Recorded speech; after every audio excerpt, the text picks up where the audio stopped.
یہاں پر یہ تمام شیعان حیدر کرار کے لیے ایک لمحہ فکریہ ہے کہ ہمیں عقیدہ اپنی طرف سے نہیں بنانا ہے، ہمیں عقیدہ وہی لینا ہے کہ جو ائمہ علیہ الصلوۃ والسلام نے ہمیں دیا ہے۔ آج بڑے افسوس کے ساتھ یہ بات کہنا پڑ رہی ہے کہ آج لوگوں نے اپنے خود عقیدے بنا لیے ہیں۔ کوئی مولا علیہ الصلوۃ والسلام کو خدا مان رہا ہے، کوئی کہتا ہے کہ صرف عزاداری کافی ہے، نماز پڑھنے کی کوئی ضرورت نہیں ہے، اور صرف یہ نہیں بلکہ یہاں تک کہا جاتا ہے کہ مسجدوں میں جانا بھی حرام ہے۔ کیوں؟ کہا اس لیے کہ مسجد قتل گاہ امیر کائنات ہے، مسجد میں مولا علیہ الصلوۃ والسلام کو چونکہ قتل کیا گیا اس لیے کسی شیعہ کے لیے بھی مسجد میں جانا جائز نہیں۔ یہ کون لوگ ہیں؟ یہ وہ سادہ مزاج افراد ہیں کہ جن کو بہکایا گیا ہے۔ یہی سادہ مزاج افراد کی جو مسجد میں جانا پسند نہیں کرتے، اس کو قتل گاہ امیر کائنات کہہ کر اس میں جانا نہیں چاہتے، یہی لوگ ہیں جو قتل گاہ امام حسین یعنی کربلا کے لیے مچلتے رہتے ہیں، تڑپتے رہتے ہیں، اور مال لٹا کر بھی کربلا آنے کے لیے ہر وقت تیار رہتے ہیں، مگر مسجد میں جانے کو تیار نہیں ہے۔ یہ بیچارے ہیں، مظلوم ہے واقعی، ان کو بہکایا گیا ہے۔ اسی طرح بعض افراد عید نہیں مناتے، اور نہ صرف یہ کہ عید نہیں مناتے بلکہ عید الفطر کے روز وہ کالا لباس پہنتے ہیں۔ ان سے پوچھیے کہ آپ ایسا کیوں کر رہے ہیں، تو جواب میں کہتے ہیں کہ آج مولا علیہ الصلوۃ والسلام کا 10واں ہے۔ ذرا ان کو بتایا جائے کہ 28 صفر کو سرور کائنات حضرت محمد مصطفیٰ صلی اللہ علیہ وآلہ وسلم اور امام حسن مجتبیٰ علیہ الصلوۃ والسلام کی شہادت کا دن ہے، تو پھر آپ 9 ربیع الاول کو خوشیاں کیوں مناتے ہیں؟ اور چھوڑیے آپ 9 سے پہلے 8 تاریخ اور 8 میں امام حسن عسکری علیہ الصلوۃ والسلام کی شہادت کا دن ہے، یعنی ایک دن پہلے امام کی شہادت ہو رہی ہے اور اگلے دن خوشیاں منائی جا رہی ہیں۔ تو ہونا تو یہ چاہیے تھا کہ وہ بھی خوشی نہ منائی جائے، وہ تو امام کی شہادت کو تو ابھی ایک ہی دن گزرا ہے۔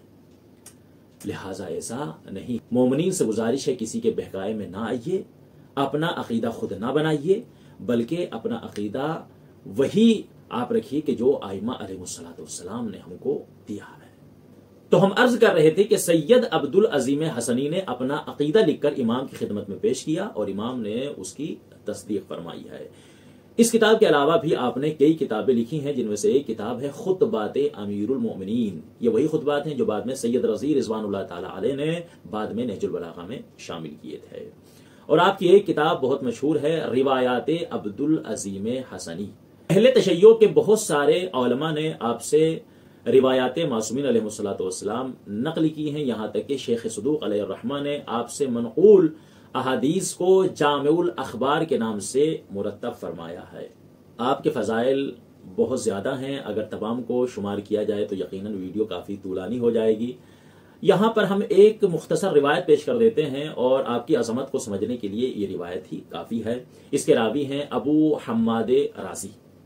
ابو حماد رازی کہتے ہیں کہ ایک مرتبہ میں امام علی نقی علیہ الصلوۃ والسلام کی خدمت اقدس میں کچھ مسائل پوچھنے کے لیے پہنچا۔ میں نے امام کو سلام کیا اور کچھ حلال و حرام کے سلسلے میں مسائل میں نے امام سے دریافت کیے۔ امام نے بڑی تفصیل کے ساتھ ان کا جواب دیا۔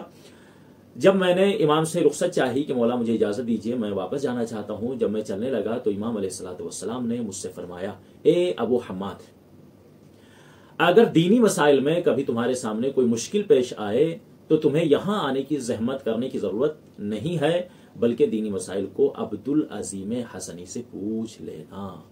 اللہ اکبر! یہ ہے عظمت عبدالعظیم حسنی کی۔ ایک وقت کا امام تعارف کرا رہا ہے کہ یہاں آنے کی ضرورت نہیں ہے، بلکہ اپنے مسائل عبدالعظیم حسنی سے پوچھ لینا۔ اور جب ابو حماد چلنے لگا تو امام علیہ الصلوۃ والسلام نے کہا، اے ابو حماد، عبدالعظیم حسنی کو میرا سلام کہنا۔ اللہ اکبر! لہٰذا اس روایت سے یہ بات روز روشن کی طرح واضح ہو جاتی ہے کہ عبدالعظیم حسنی ایک صالح ترین انسان تھے۔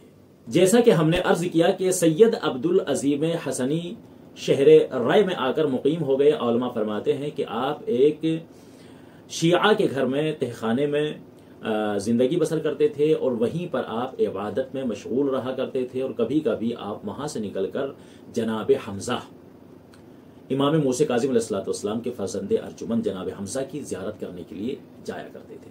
ابتدا میں چند افراد کے علاوہ آپ کو کوئی نہیں پہچانتا تھا، بعد میں آپ کا تعارف ہوا اور بہت سارے افراد آپ کو پہچان گئے۔ وقت گزرتا رہا اور یہاں تک کہ 15 شوال المکرم سن 252 ہجری میں آپ کی رحلت ہو گئی۔